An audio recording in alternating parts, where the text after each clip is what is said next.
immediate family. Susunod po yung ibang kamag-anak. Hintayin lang po natin na ibabasa po ang casket bago po mag-alay ng bulaklak. Yung balloons po, mamaya po natin palilitarin after po ng flower offering. Sabay-sabay pong palilitarin ang mga balloons. Hindi yan inuuwi. Hindi yan inuuwi. Alam ko. Ang immediate family po ay maaari na pong lumapit sa grave. Kaya ang isa ko yun.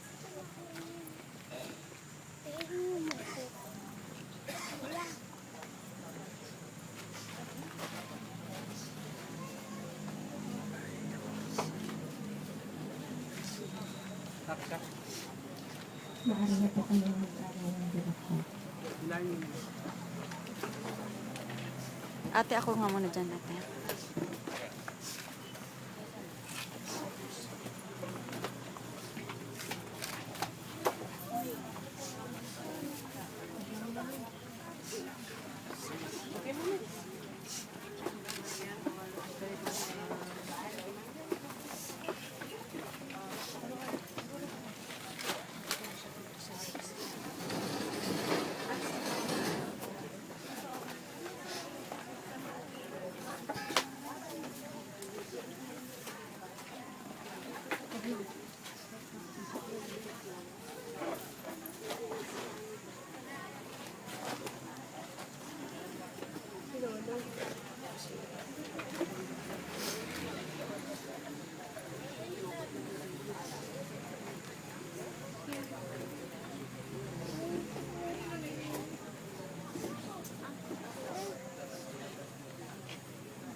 Sa mga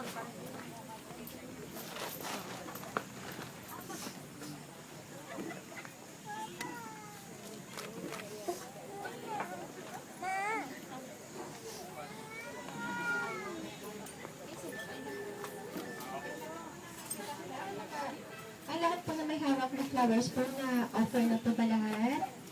Okay. Yung lahat po na may hawak ng balloons ay maaaring pumunta po doon sa may gitna. Doon po. Sabay-sabay po natin paliliparin ang mga balloons. Iwasan na po natin sumabot ang balloons Wala kang sa balon. mga puno.